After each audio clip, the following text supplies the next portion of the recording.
Leluhur kali ini mengetengahkan episode kedua dengan judul Kisah Sepasang Anak Harimau. Kisah Sepasang Anak Harimau. Naskah disusun oleh Tisar Sponsen. Ide cerita C.C. Suhyar.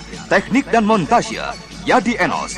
Musik oleh Hari Sabar dengan sutradara Thomas Agi. Dalam seri ke-35 ini didukung oleh Rio sebagai Raden Purbaya, Yanuar sebagai Raden Karmapala, Hari Akik sebagai Resi Wanayasa, Herman sebagai Mbah Jatis, Edi sebagai Kiluminta, Burhan sebagai Sampar Angin, Narto sebagai Girinda Sana, M. Abud sebagai Dika Hanggara, Edi Dosa sebagai Kireksa, Idris sebagai Pak Jugal, Sumar sebagai Rudi, dan pengantar cerita Lukman Tambose. Selamat menikmati.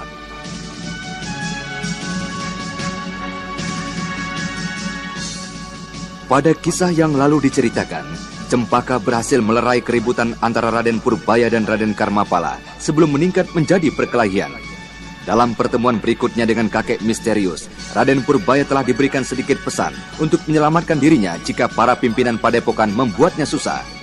Sementara itu, Jugal Santa dan Sumar, lurah desa Gunung Batu yang gagal menjadi menantunya, merencanakan untuk membalas dendam dan sakit hati mereka akibat kematian Ucum pada Dika Hanggara, pemuda cabul yang tampan dan telengas.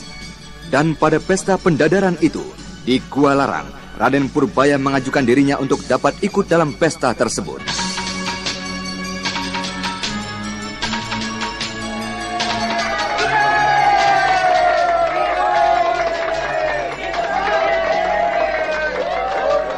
Nah, bersiaplah kalian. Ki Jaluk akan membantu kalian untuk mengundi, menentukan lawan kalian masing-masing. Paman Luminta, saya belum mencobanya. Apakah Raden belum mengetahui persyaratannya? Sudah, Paman. Untuk itu, saya akan mencobanya. Purbaya belum menerima jurus keempat dan kelima. Bagaimana mungkin ia dapat memenuhi persyaratannya? Anak gila. Luminta, bukankah kau bilang Purbaya belum menerima hingga jurus kelima? Betul, Guru. Biarlah akan hamba selesaikan dia. Raden, bukankah Raden belum menerima jurus keempat dan kelima? Benar, Paman. Akan tetapi, saya akan mencobanya. Siapa tahu saya dapat melakukannya. Bukankah pesta pendadaran ini terbuka bagi seluruh murid padepokan ini, asalkan dapat memenuhi persyaratannya? Tapi bukankah... Sudahlah Luminta. Biarkan anak itu mencobanya. Dia benar. Dia mempunyai hak untuk mengikuti, asalkan dia dapat memenuhi persyaratannya. Silakan Raden. Kau boleh mencobanya, Raden.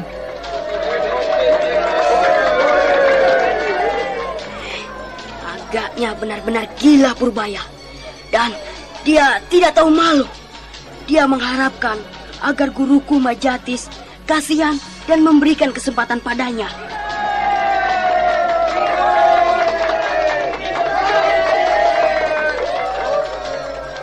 Aku tidak boleh mengeluarkan tambahan dari jurus gerbang dewata yang diajarkan kakek jenggot itu. Aku hanya akan mengeluarkan 5 jurus kincir metu yang kini telah kukuasai. Jurus demi jurus telah dibuka oleh Raden Purbaya. Gerakan kincir metu kembali dimainkan oleh seorang bocah kecil. Dan kali ini, Purbaya melakukannya jauh lebih indah dan perkasa dari yang dilakukan oleh Raden Karmapala. Para penduduk kembali bersorak riuh. Akan tetapi, para murid, guru, dan pelatih dari Padepokan Gua Larang justru terdiam. Dan dengan hati berdebar, mereka menanti apa yang akan dilakukan oleh Raden Purbaya ketika memasuki jurus keempat. Luminta, anak itu dapat melakukan dengan baik jurus keempat itu. Kau lihat, kini dia memasuki jurus yang kelima. Saya sendiri tidak pernah mengajarnya, Guru. Saya tahu benar bahwa dia baru saja menguasai jurus ketiga. Nanti kau tanyakanlah dari mana anak itu mempelajari jurus yang belum kau berikan itu. Bagaimana pendapat Kakang tentang Raden Purbaya? Dia itu anak baik. Dia berhak untuk mengikuti pertandingan ini.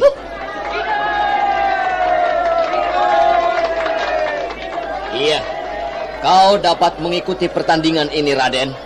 Akan tetapi, kemarilah sebentar. Baik, Paman. Ki Jaluk, tolong kau undi mereka. Tentukan lawan mereka masing-masing. Baik, Ki, baik. Nah, kemarilah Raden. Ikutlah bersamaku sebentar. Ini Mbah Jatis dan Eyang Resi ingin mengetahui dari mana kau mendapatkan jurus keempat dan kelima itu. Aku belum merasa mengajarkanmu. Kau telah mencuri belajar jurus itu? Paman, bukankah saya murid dari padepokan ini? Setiap hari saya berlatih dengan kakak-kakak saya di sanggar. Dan saya melihat mereka memainkan jurus keempat dan kelima. Saya ingin ikut dalam keramaian ini. Karena saya belum diberikan jurus itu. Saya mencoba mempelajari sendiri jurus itu setiap malam hari. Apakah tidak ada seorang pun yang mengarahkan dan mengajarmu? Sama sekali tidak, Paman. Saya mempelajari jurus keempat dan kelima itu hanya seorang diri. Kau sudah membuat kesalahan, Raden. Itu berarti kau telah mencuri belajar. Tapi bukankah nanti satu saat Paman Uminta juga akan mengajarkan pada saya, Mbah? Benar. Tapi yang kali ini kau lakukan adalah mencuri belajar. Dan kau akan mendapat hukuman dari padepokan ini. Biarlah. Kali ini kau maafkan anak itu, Jatis. Dia melakukannya semata-mata karena ingin ikut memeriahkan pesta pendadaran ini. Nah, kembalilah kau ke arena Purbaya.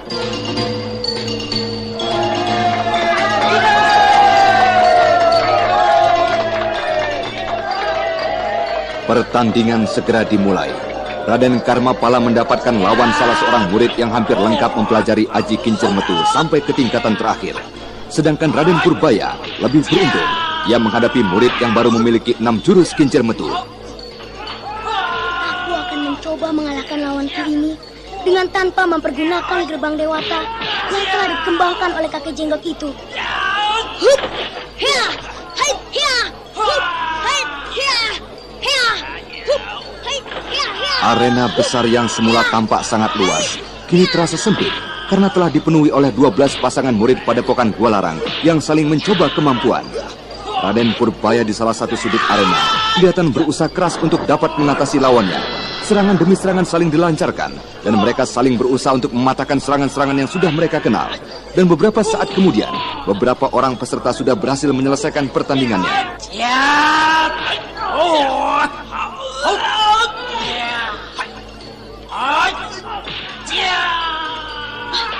Celaka, tanganku berhasil ditangkapnya. Untuk melepaskan tanganku dari tangan lawanku yang kuat, aku harus berputar di udara agar mendapat bantuan tenaga dari seluruh bagian tubuhku. Hiya! Lepas! Cukup. Baru saja Purbaya berhasil melepaskan tangannya dari pegangan lawannya, serangan lawannya telah memburunya kembali ke arah pundaknya. Melihat tidak ada kesempatan lagi untuk berkelit, Purbaya membiarkan saja serangan itu. Akan tetapi anak yang cerdik ini kemudian membarengi serangan bagian yang cukup berbahaya di bawah pangkal lengan lawannya. Purbaya, kau berhasil menang. Setan, Purbaya sudah berhasil mengalahkan lawannya. Aku harus segera mengalahkan kerbau gila ini. Darah Karmapala semakin bergejolak. Melihat Raden Purbaya yang selama ini dianggapnya belum siap untuk mempelajari ilmu besar dari padepokan Gualarang, sudah lebih dahulu berhasil mengalahkan lawannya.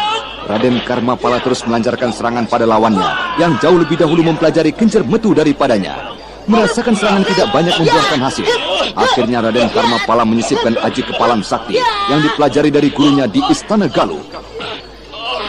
Aku berhasil mengalahkannya, Guru. Aku menang. Kau curang, Raden.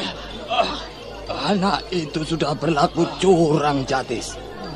Dia sudah mengeluarkan ilmu kepalan sakti yang pernah dipelajari dari Istana Galuh. Apakah tidak dapat dimaafkan kesalahannya, Kakang? Raden Karmapala adalah murid termuda kita. Dan lawannya sudah jauh lebih lama belajar di sini. Dan lagi, umur mereka jauh berbeda. Kau ingin memanjakan anak itu, Jatis. Hati-hatilah. Aku khawatir anak itu akan menjadi semakin liar dan berbahaya bagi perguruan kita. Tidak, Kakang. Percayalah, saya akan berusaha untuk menjaganya. Dan lagi, Kakang. Kakang harus ingat, dia adalah cucu Kakang sendiri, putra Mahaprabu Sana.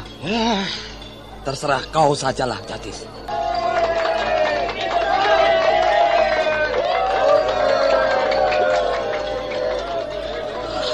Sebentar lo minta.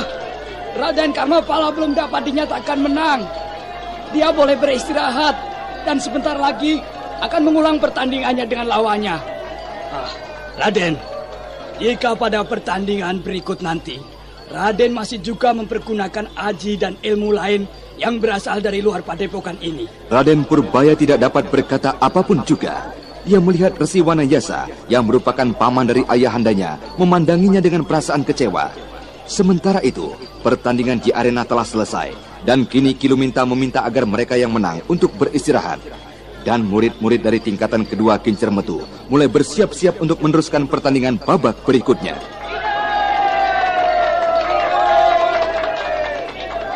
Sementara itu, di bawah sebuah pohon besar yang rindang, di pinggiran desa Gunung Batu, tampak sekelompok laki-laki yang sedang duduk berbincang dengan serius. Mereka adalah Ki Sampar Angin dan muridnya Dandung Amoksa, Pendeta Girinda Sana dan Rakosa Pala muridnya. Dan beberapa di antaranya adalah laki-laki bertampang seram yang mengenakan kalung berkepala tengkorak.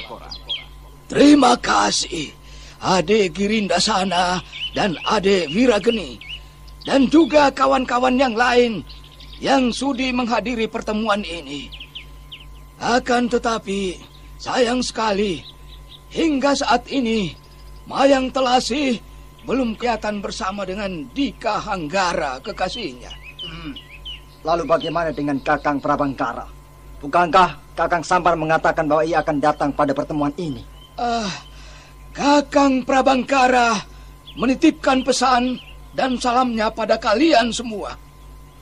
Dia tidak dapat hadir karena sedang mempersiapkan diri, mematangkan ilmunya untuk menghadapi Wanayasa. Bagus. Bagus, Kakang Sampar Angin. Jika sampai Guru Adi Girinda Sana dapat membantu, tentu urusan ini tidak mungkin akan gagal. Tolonglah Adi Girinda, dan nanti Sang Prabu Jayasuntana akan memberikan sekawasan tanah di daerah Karangsedana untuk tempat tinggal kalian. Jangan khawatir, Kakang Sampar. Kedatangan guru kemari saya kira juga ada hubungannya dengan Resi Wanayasa.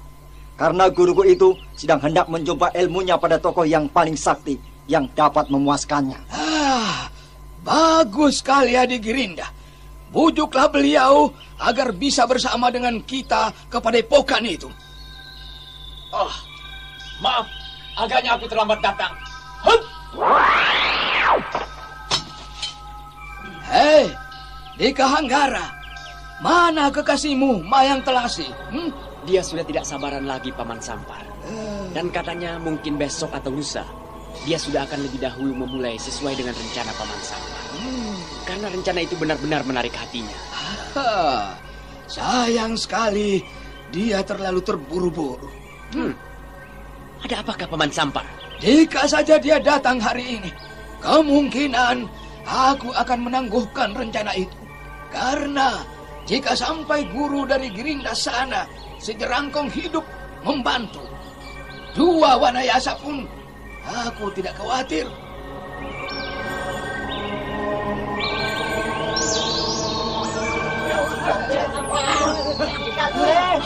Apa itu yang ribut-ribut kemari? Mungkin ini akibat dari urusanku. Maaf, Paman. Aku menyelesaikan masalahku dulu. Biar kau di sini saja. Biarkan mereka datang kemari. Aku ingin tahu siapa mereka yang berani berurusan dengan setan seperti kau. Itu dia. Mereka berkumpul di sini, Raksa. Mana setan yang namanya Dika Hanggara? Ayo keluar dan mengakulah. Akulah Dika Hanggara. Agaknya kaulah lurah muda calon istri dari Ucum yang cantik manis itu. Setan cabul, rusak wanita. Kau harus mempertanggungjawabkan semua perbuatanmu. Pantas saja anak itu terlambat menemui kita. Dia pasti tengah berpesta, menghamburkan nafsunya di desa sekitar sini. Ayo, cabut pedangmu, setan. Aku tidak ingin membunuh lawan yang tidak bersenjata. Kau kira kau akan berhasil mengalahkan aku dengan pedangmu itu? Dan kenapa tidak kau ajak sekalian orang tua yang sedang berkacak pinggang itu? Dia adalah guruku. Dia datang kemari hanya ingin menyaksikan aku mencincang tubuhmu. Apa benar begitu? Jangan salahkan aku jika kau mati sebelum sempat mencabut senjata.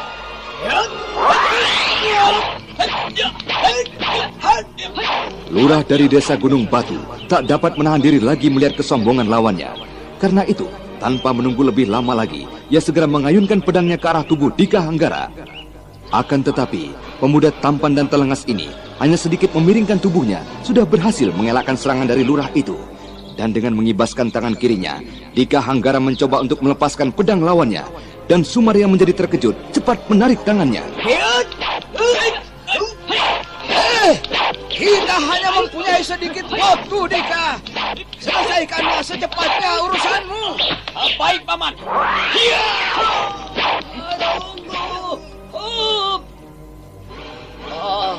Kau keterlaluan sekali, anak muda. Terpaksa aku sendiri yang akan menghukummu agar kau menjadi jerah dan meninggalkan semua pekerjaan burukmu itu. Apakah keterlaluan jika bunga kehilangan madunya karena sang kumbang? Apakah keterlaluan jika seekor kumbang menghisap satu bunga dan kemudian menghisap bunga yang lain? Apakah kau si kumbang madu? Akulah Dika Hanggara si kumbang madu. Kenapa kau terkejut, Kisanak? Tahukah kau, orang yang juga telah menjadi muak denganmu itu, dialah Ki Sampar Angin. Dan itu, di sampingnya adalah Pendeta Girindasana dan Ki Wirageni bersama dengan dua orang saudaranya. Maaf jika begitu, Ki. Saya tidak tahu dengan siapa saya berhadapan. Maaf, kami akan segera pergi. Ayo Sumar, kita tinggalkan tempat ini. Ayo. Ki Raksa, kenapa mereka dibiarkan? Ayo, sudahlah, segera tinggalkan tempat ini. Orang tua gila. Ayo. Tapi anak muda itu sudah membunuh. Ayo, cepat tinggalkan tempat ini sebelum aku yang akan membunuhmu. Ayo. Baik, Ki Raksa, baik.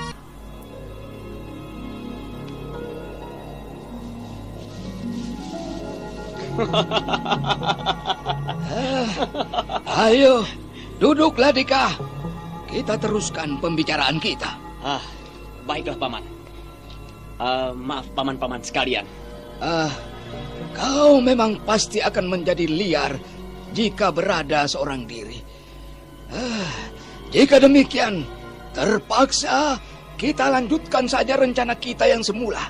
Kita tidak dapat merubahnya, karena Mayang Telasi tidak berada bersama kita saat ini. Dan kita mungkin tidak akan sempat lagi bertemu dengannya. Iya, Paman. Setan wanita itu pasti akan langsung menjalankan rencananya. Kau berani berkata begitu pada kekasihmu, Dika. Jika saja Mayang Telasi, si bidadari pencabut nyawa itu, berada di sini, biarpun kau adalah kekasihnya, kukira kau pasti akan dibunuhnya. Percuma saja aku mendapat gelar kumbang penghisap madu jika aku tidak dapat menjinakkan wanita itu, Paman.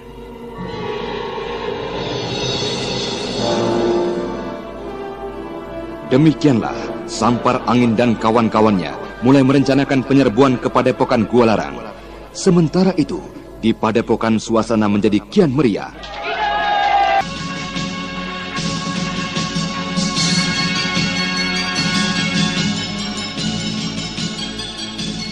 Pertandingan babak kedua dari pertandingan antara pemenang babak pertama siap dimulai. Nah, para pendengar sekalian, apakah yang akan terjadi kemudian pada pertandingan berikutnya? Bagaimanakah reaksi dari para pimpinan padepokan ketika melihat Raden Purbaya mengeluarkan jurus gerbang dewata yang telah mengalami perubahan? Dan kemudian, bagaimanakah sikap dari Raden Karmapala? Untuk mengetahui jawabannya, ikutilah kisah Babat Tanah Leluhur yang dipersembahkan oleh Prokol, obat flu andalan, dan Entrostop, obat sakit perut terlengkap dengan khasiat rangkap, bersama Teater Sanggar Cerita di radio kesayangan Anda. Sampai jumpa.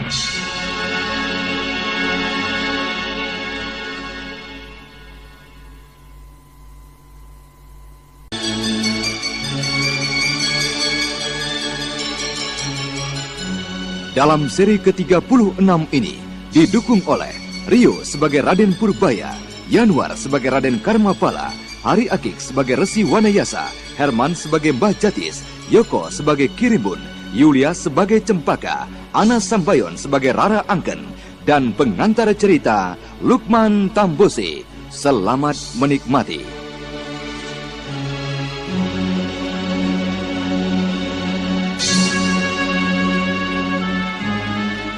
Pada kisah yang lalu diceritakan, Raden Purbaya telah mampu memenuhi persyaratan untuk dapat ikut serta dalam pesta pendadaran. Hal mana membuat heran para pimpinan padepokan yang tahu bahwa Raden Purbaya belum menerima pengarahan untuk jurus keempat dan kelima. Juga diceritakan, Raden Purbaya berhasil mengalahkan lawan-lawannya dengan tanpa mempergunakan jurus gerbang dewata yang telah dikembangkan oleh kakek misterius di sekitar mata air 9 dewa. Sedangkan Raden Karmapala mengalahkan lawannya mempergunakan ilmu lain yang dipelajari dari luar padepokan. Dan kemenangannya dinyatakan tidak sah. Sementara itu, Sumar beserta guru dan Pak Jugal gagal membalaskan sakit hatinya karena pada akhirnya mereka menyadari dengan siapa mereka berhadapan.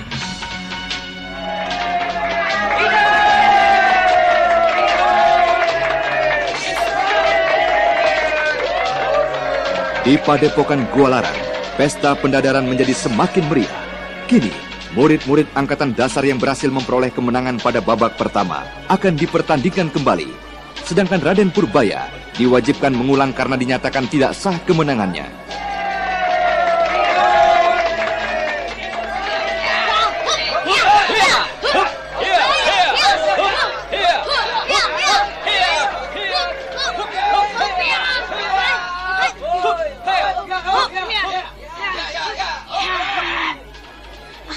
Aku tidak mempunyai pilihan lain. Terpaksa, jurus gerbang dewata yang telah dikembangkan akan kucoba karena lawanku terlampau tangguh. Lawannya yang melihat Raden Purbaya mengulangi jurus gerbang dewata yang telah dikenalnya tidak memiliki daya serang yang kuat, menjadi tersenyum. Akan tetapi, senyumnya kemudian menjadi hilang ketika serangan tangan kiri Raden Purbaya yang berhasil dielakkannya ditarik sambil menyikut dadanya, dan tangan kanannya menyilang menyerang pangkal lehernya.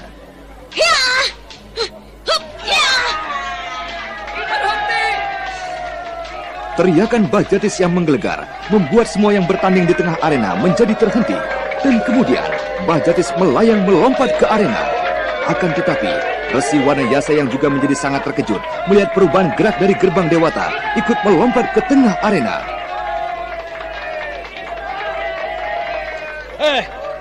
Apa yang sudah kau lakukan, Purbaya? Dari mana kau peroleh jurus itu? Celaka, rupanya benar dugaan kakek itu. Mbah Jatis menjadi marah melihat aku mempergunakan jurus ini. Bocah setan. Dari mana kau peroleh jurus itu, Saya memperolehnya dari padepokan ini, Mbah. Saya mempergunakan gerbang dewata mengalahkannya. Setan cilik. Kau kira kau dapat membohongi aku? Ayo, jawab sebelum aku menghukummu. Purbaya, berterus teranglah. Dari mana kau mendapatkan pengarahan gerbang dewata itu? Tapi Eyang, saya tadi mempergunakan jurus gerbang dewata untuk mengalahkannya. Kau mau berdusta, Purbaya? Tidak, Jatis. Dia itu benar. Dia mengalahkan lawannya dengan jurus gerbang dewata. Tapi kakak... Percayalah padaku, Jatis. Tadi yang dipergunakan itu adalah tetap jurus gerbang dewata. Walaupun dengan sedikit perubahan. Inilah agaknya kunci pembuka dari kincir metu tingkatan terakhir. Katakanlah, Purbaya. Berterus teranglah. Kau tidak akan kami hukum jika mau berterus terang. Jika menurut Eyang, saya masih tetap mempergunakan gerbang Dewata, kenapa Eyang masih saja mengancam saya dengan hukuman? Purbaya, karena kau sudah menerima pengarahan ilmu dari orang lain, selain kami yang berada di sini. Berterus teranglah Purbaya, jika kau masih tetap ingin belajar di padepokan ini. Saya menerima ilmu ini dari seorang kakek tua yang saya tidak tahu namanya. Bahkan kakek itu pun tidak mengerti siapa namanya. Iya. Apakah kakek itu memiliki tai lalat yang cukup besar di samping hidungnya? Iya, benar Eyang. Eyang benar. Bagaimana Eyang bisa tahu? Tidak mungkin Kakang. Guru sudah lama meninggal. Agaknya memang benar. Tidak ada yang tidak mungkin bagi Mamang Kuraya guru kita.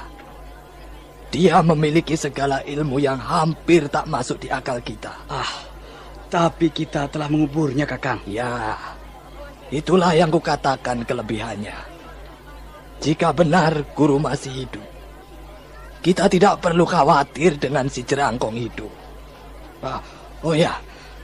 Apakah orang yang mengajarmu itu tidak menitipkan pesan pada kami?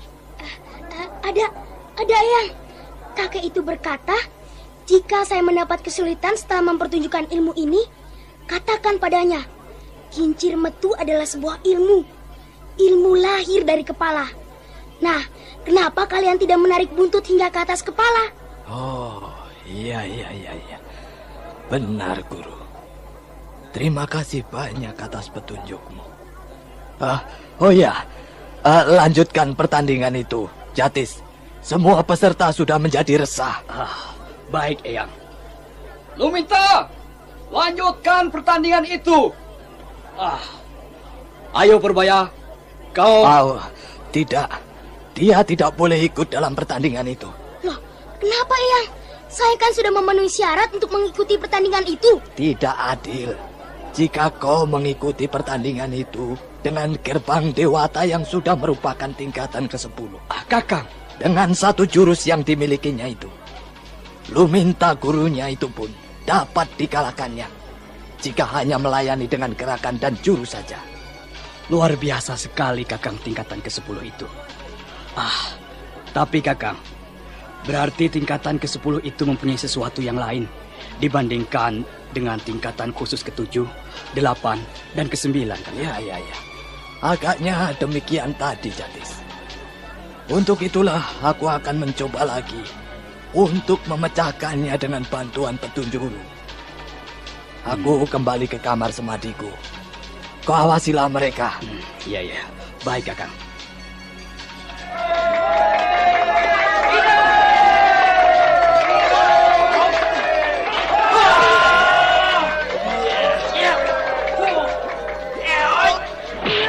Pesta pendadaran pun segera dilanjutkan. Di arena, mereka kembali mulai saling menyerang, saling memecahkan jurus, dan berusaha untuk menjatuhkan lawan. Raden Karmapala yang dilarang untuk mempergunakan aji lain oleh gurunya Mbah Jatis, kali ini terpaksa menelan kekalahan dari lawannya. Demikian, pertandingan itu pun dilanjutkan terus hingga selesai. Saat matahari telah bersiap untuk menyembunyikan dirinya, dan mereka semua, baik yang kalah maupun yang menang, kembali dengan perasaan gembira dan puas karena telah mengikuti pesta pendadaran itu. Dan pada saat itu pula, Padepokan Gua Larang berhasil menjaring banyak orang untuk ikut menjadi anggota Gua Larang.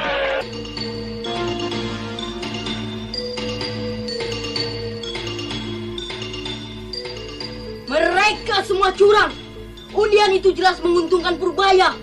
Aku diberikan lawan yang telah sempurna menguasai tingkatan pertama kincir metu. Dan ketika aku melayaninya dengan ilmu dan aji yang lain, guru menganggap itu tidak sah. Ayah, Raden benar. Mereka benar-benar tidak adil dalam pertandingan seperti tadi. Masakan harus diberikan batasan-batasan ilmu? Pertandingan ya pertandingan. Awas kalian semua. Kelak, jika aku mempunyai kesempatan, aku akan membalas kecurangan kalian. Sayang sekali. Kita berada jauh dari istana, Raden. Jika tidak, kita akan dapat mengadukan semua perbuatan mereka dan memberinya pelajaran.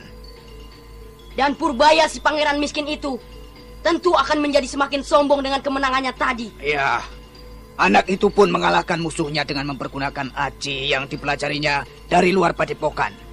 Hingga dia tidak dapat melanjutkan pertandingannya sampai ke babak ketiga. Akan tetapi hamba pun mencurigai dia mempergunakan ilmu dari luar untuk mengalahkan lawannya pada babak yang pertama. Iya, seisi padepokan ini curang. Paman, aku akan mengajar adat pada anak itu sebelum dia menjadi sombong. Aku akan mendatangi anak itu dan merebut cempaka dari tangannya. Kemudian akan kulihat apa yang anak itu akan perbuat. Tapi Raden, nanti Eyang Resi dan Mbah Jatis akan menyalahkan Raden. Seandainya Raden Purbaya mengadukan hal itu pada mereka, Raden. Hei, Paman. Ya. Paman kira siapakah aku ini? Apakah aku tidak berhak untuk mengambil dan mendapatkan cempaka dari tangan Purbaya, pangeran miskin itu? Mereka harus tahu, Purbaya sudah tidak pantas lagi mempunyai seorang pengasuh. Dia bukanlah pangeran seperti beberapa waktu yang lalu. Nah, katakanlah Paman, apakah aku tidak berhak melindungi cempaka? Ya, tuanku berhak. Tuanku berhak melakukan itu. Walaupun tuanku bukanlah seorang raja, tapi tuanku adalah orang kedua setelah Pangeran Mahkota Sanjaya yang memiliki kekuasaan besar di tanah Pasundan ini, Raden. Satu saat, aku pun harus menyingkirkan Sanjaya, Paman. Aku harus menjadi orang pertama di tanah Pasundan ini. Ya. Nah, untuk itu tuanku harus belajar sungguh-sungguh di padepokan ini. Ya, Paman. Aku akan belajar sungguh-sungguh dari sini. Setelah aku juga mengajar adat pada Purbaya. Ayo, Paman, kita jemput cempaka di kamarnya. Iya, Raden. Tapi Raden. Hei, Paman, mau ikut atau tidak? Iya, tentu saja, Raden. Mari.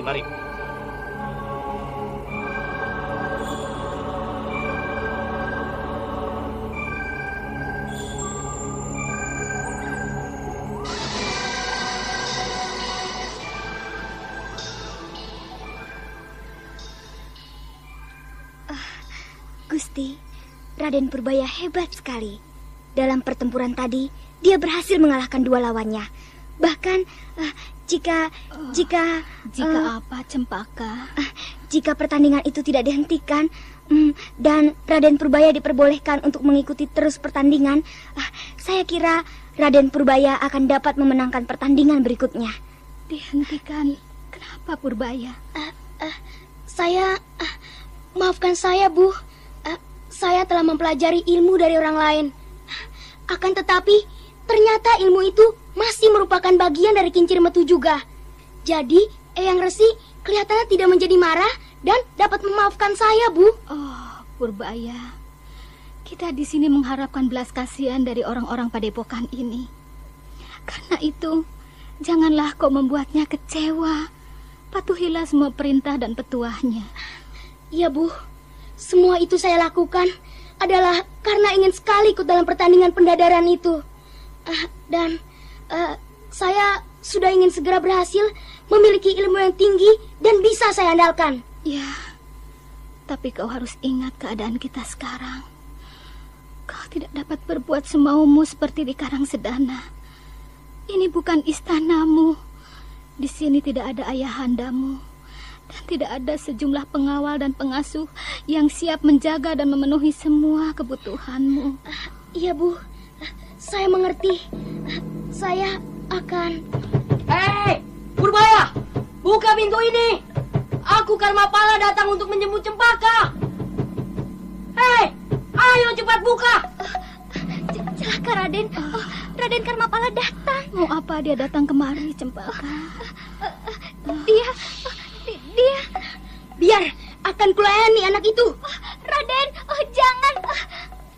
Hei, kenapa lama benar kalian membuka pintu ini? Hei, Cempaka, ayo kau ikut aku. Tapi Raden. Hei, kau berani menolak perintahku, Cempaka? Kau berani menolak perintah junjunganmu? Tapi saya tidak bisa, Raden. Kurang ajar. Kau benar-benar hamba yang tidak tahu diri. Cempaka, dengarlah perintah Raden Karmapala. Dia adalah juga junjunganmu. Nah, Kau dengar itu? Wanita sakit itu lebih mengenal aturan daripada kau. Ayo, kau ikut aku. Tidak, Cempaka tidak akan menuruti perintahmu. Dia akan tetap bersama kami. Purbaya. Tidak, Ibunda. Saya tidak bisa membiarkan saja Raden Karmapala berbuat sesuka hatinya pada kita. Kurang ajar, anak setan. Paman, bawa Cempaka dari sini. Jangan sentuh pipi Cempaka. Bawa Cempaka, Paman. Biar aku yang akan melayani dan memberi pelajaran pada anak miskin dari Karangsedana ini. Ya, ya, ya, Purbaya, jangan. Ya. Raden Purbaya yang menjadi tak tahan melihat sikap Raden Karmapala menumpahkan semua gejolak kemuakannya dengan pukulan-pukulan dari jurus gerbang Dewata yang kini telah menjadi semakin ampuh.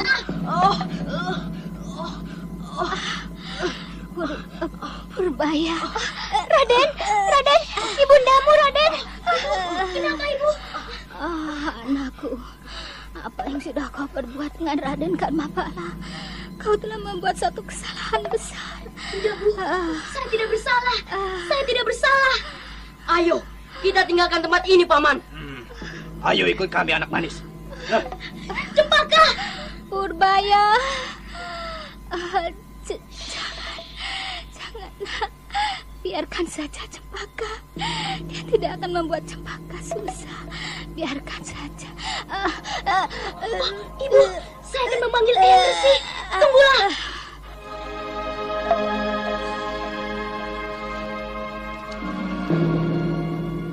Raden Purbaya berlari menuju ke bilik Resi Wanayasa dengan 2 titik air mata yang menyembul di pintu matanya.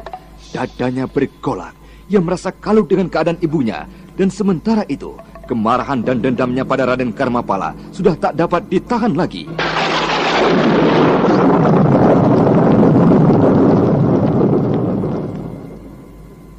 Saat itu awan hitam mulai menyelimuti bumi Karangsedana. Guntur mulai bersaut-sautan. Seluruh isi padepokan Karangsedana berlarian keluar, siap menyambut datangnya hujan yang sudah lama diimpi-impikan. Akan tetapi, Raden Purbaya justru sedang berada di puncak kekalutan.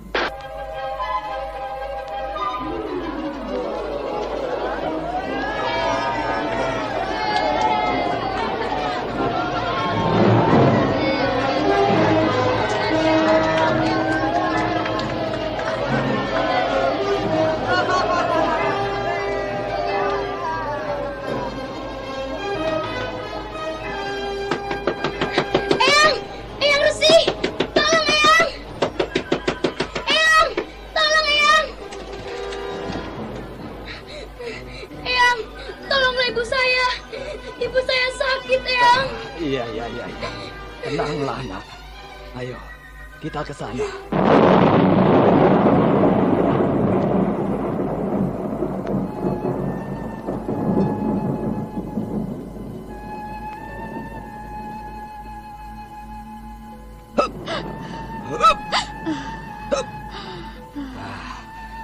Berusahalah untuk sadar, Nyi.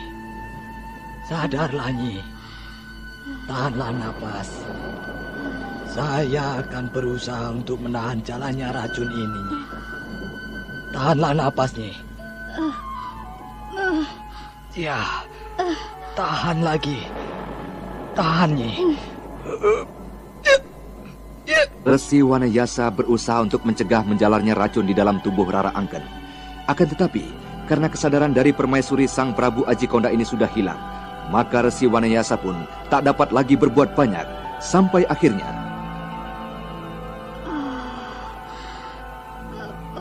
Purbaya, anakku. Eyang Resi, ibu saya, tolong ibu saya.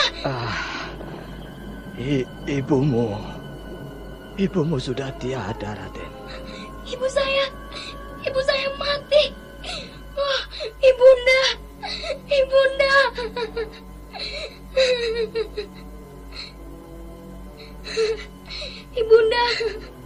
Ibunda. Awas kau, Karmapala. Kaulah yang menyebabkan ibundaku jadi seperti ini.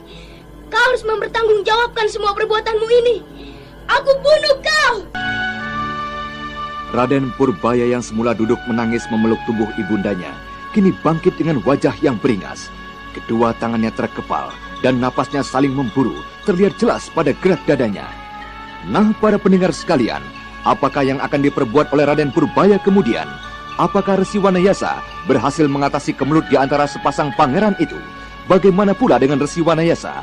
Apakah ia akan berhasil membuka rahasia dari tingkatan ke-10 kincir metu? Untuk mengetahui jawabannya, ikutilah kisah Babat Tanah Leluhur yang dipersembahkan oleh Prokol, obat flu andalan, dan Entrostop, obat sakit perut terlengkap dengan khasiat rangkap, bersama Teater Sanggar Cerita di radio kesayangan Anda. Sampai jumpa.